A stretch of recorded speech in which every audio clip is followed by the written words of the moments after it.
Good evening. Chapter 6 discusses the topic of defiance.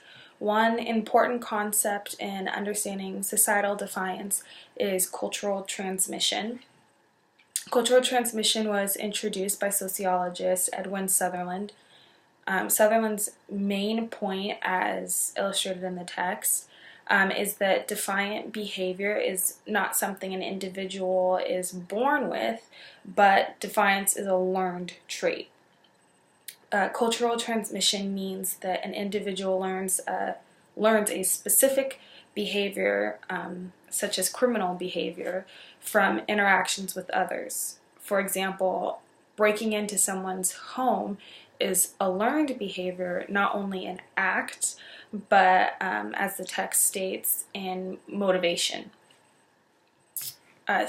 Cultural transmission is not limited to criminal behavior, but to defiance in general. For example, underage smoking and drinking. Based on an individual's primary social group, that individual learns what is considered proper and improper behavior.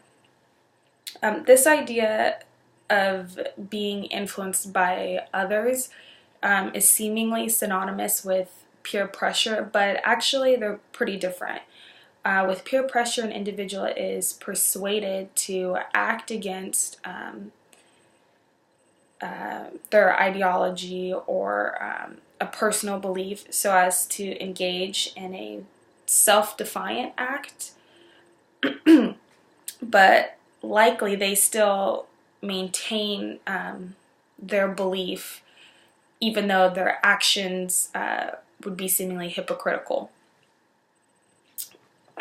With cultural transmission, there seems to be a change in ideology. For example, say a child is raised in a family of heavy drinkers, that child may enter adulthood believing that proper behavior is to have an alcoholic beverage for breakfast with breakfast, or that having 3 to 4 alcoholic drinks a day is normal.